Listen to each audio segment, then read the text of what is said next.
What's up, guys? And we are back for another.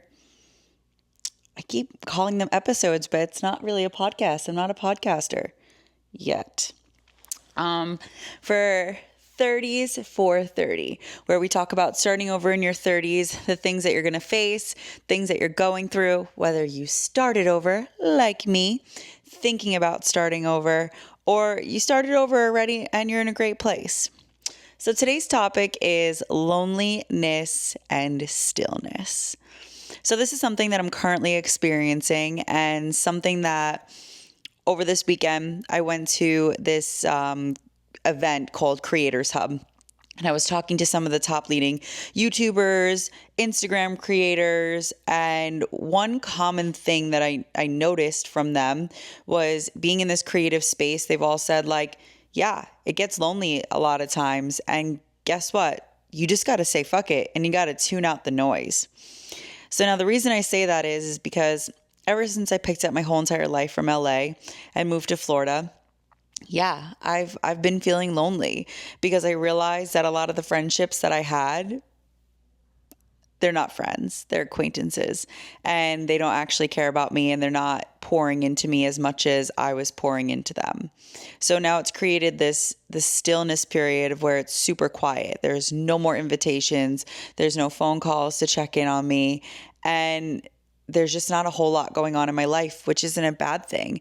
And I think when you're starting over, you're in this weird predicament. You're one of the only people in your friend group that decided to start over and has no idea what they're doing right now, but you know that you're destined for something greater. So you're not really fitting into your friend group. Or you picked up your whole entire life from one city to another, and now you just don't have any friends in general. And it happens, right? So here's my outlook on it, and I've been trying to take it as more of a positive situation than a negative, is I would rather have no friends and a large bank account than have a ton of friends and a small bank account. I want to live my life, and I want to create generational wealth. And when I do meet my husband, that is going to be the person that God is saving for me. So then this way, it's going to be my best friend, and I could pick up and I could do anything. I want to be able to travel, and I want to be able to see the world. And sometimes friends aren't actually your friends. They're secret ops. And I feel like we've all experienced that sometime, where friends will say that they're happy for you, but they're not actually happy when you're successful and when you're making it, right? Or when you make a stupid decision. Because I've been told that too, like, you're gonna leave your job, you're just gonna leave your career that pays you, and you're just gonna go into content creation full time. Yeah. After this weekend, seeing how much money these people are making on social media, absolutely. I'm going full force in content creation. Because when you're destined for a greater purpose outside of just clocking in and clocking out, and again, I want to make sure I say this loud and proudly, there's nothing wrong with clocking in and clocking out at a job.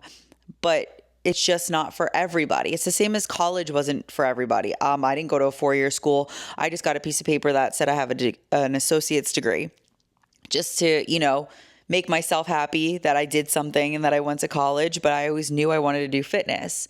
So, and honestly, like within fitness, you guys see all this. I mean, let's be honest, half these people don't know their ass from their elbow when it comes to fitness, and they just look good and have good genetics, or they work out occasionally and then they're selling all these bullshit programs. You don't really need to have knowledge in fitness to be successful as a content creator in fitness or as a personal trainer. I've seen some of the smartest trainers in the world on paper, but they have no social skills and no people skills.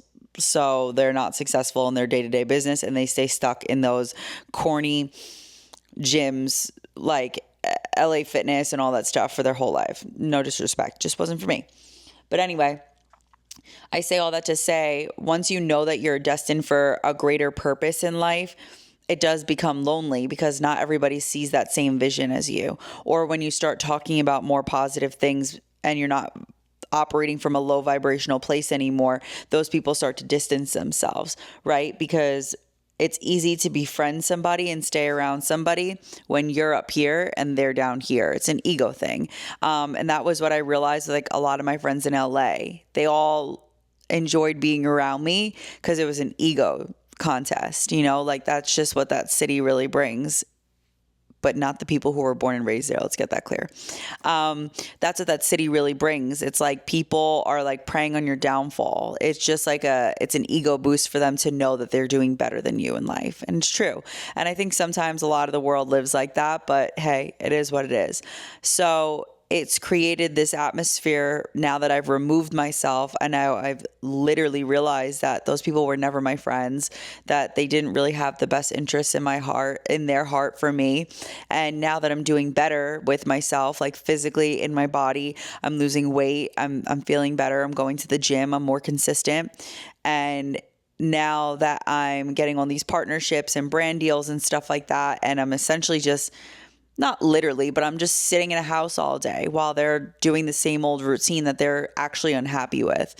And those are the people that you have to be careful that you're around, right? Because they'll sit there and say, like, if you have a good idea, they'll come up with 5 reasons why that idea will never work. Those are people you don't want to be around. So in my opinion, I'd rather be removed from that situation and be placed in the loneliness right now, because it's going to make me grow as a person. It's going to teach me how to stand up on my own 2 feet all over again. It's going to teach me that in the reality of things, you really only have your family and you really only have yourself. And if you're not happy with yourself, you will never be happy in life and you'll never be successful. Who wants to do business with somebody who's miserable? Who wants to be surrounded by somebody who's always miserable and talking about negative things? And what I've also realized about myself too was living in LA was I was always miserable. I was always unhappy, and there was just always something wrong. And I think after a while, people also get tired of that too. So I could understand why some people in my life have to remove themselves from me, because who wants to be around a low vibrational human being when you're on the up and up? So now it's created this lonely period in my life where I'm looking around and I'm like, wow, I feel like I just don't have anybody around me right now. Or the people I do have around me are a super small, tight niche. And those are people that I'm going to hold on to as soon as I take it to the top. Like they're going to come with me. Now, the thing about being this lonely and stillness, I think that a lot of people take it as like a negative thing, like, oh my God, I have no friends. Oh my God, I have no this. But just remember that God removes to replace. Whatever you believe in, the universe, spirituality, or God, whatever it is. I am a firm believer in God, and I know that God has a plan for everybody. And when you're destined for greater things, God has to subtract you from certain situations and place you in silence so then you could get the bigger picture and the bigger understanding. Whether it's a life lesson for yourself to teach you like, hey, you weren't operating from a good place. You're a good person, but you're not operating from a good place, and you're projecting your bullshit onto other people. Let me put you in silence by yourself so then you can learn and check yourself. Because the whole point about life is you're a human being, right? You're going to make mistakes and you're not perfect. Like you're never just going to be a walking perfectionist. Okay. It's just not going to happen. But if you could just hold yourself accountable when you're in that loneliness and when you're in that stillness, it's okay. God is going to heal you, and you just have to repent of your sins of just not being and operating from a good place of judgment or just a good place in general.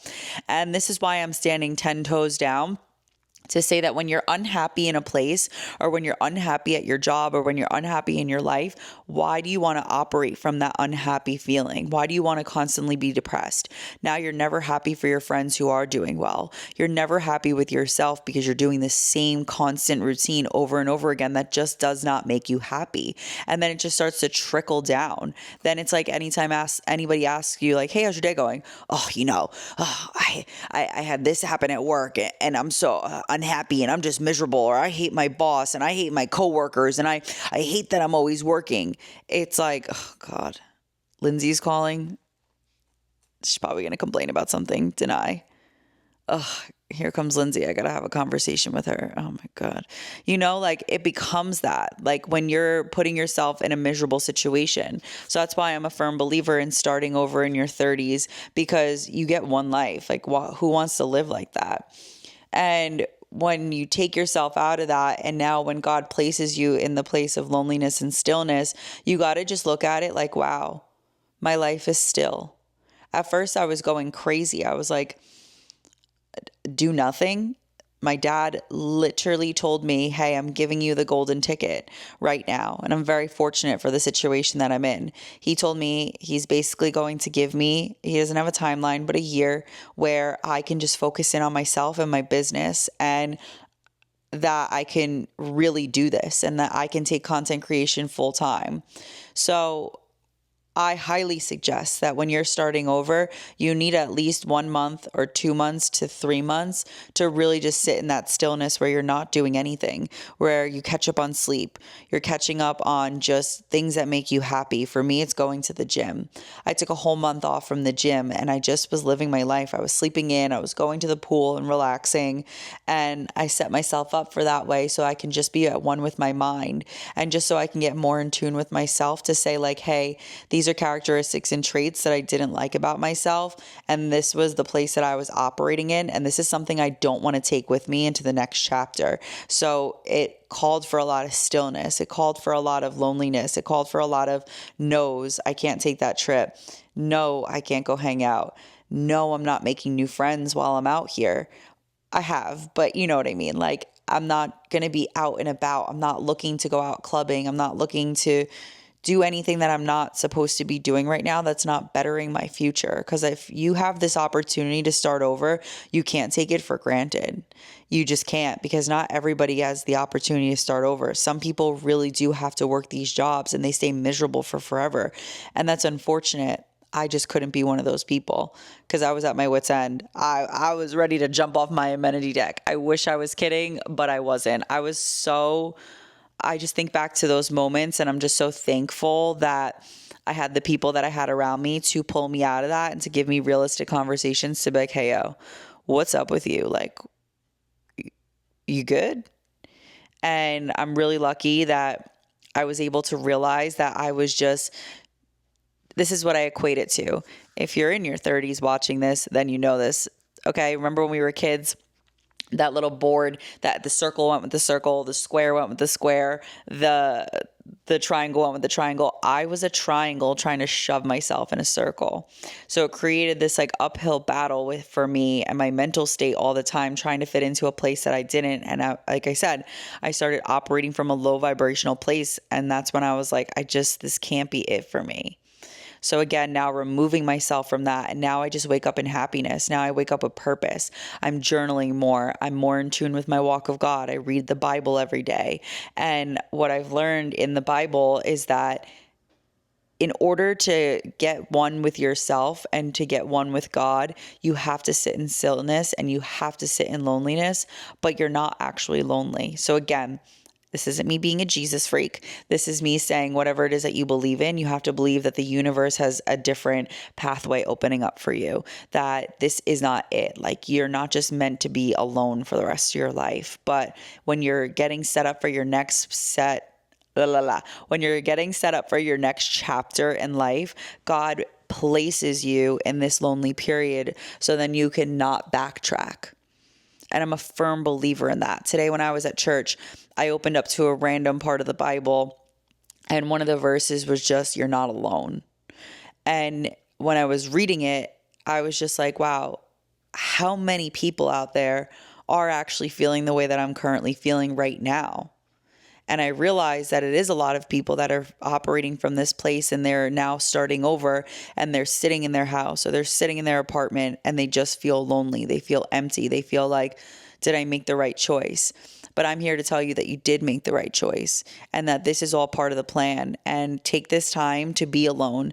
Take this time to take yourself on dates. This time to get in the best shape of your life. Take this time to journal every thought process out. Take this time to have a realistic conversation with yourself to say, these are the characteristics I didn't like about myself, and this is what I refuse to take into my next chapter of life. This is the version of me I refuse to take into the next friendships that I make. Because now in your 30s, you get to choose the friends that you want to be around. You don't have to play keeping up with the Joneses and trying to put yourself in the scene. That's what I was doing in LA. Once I left, I realized like, I don't actually really like half of these people that were my friends.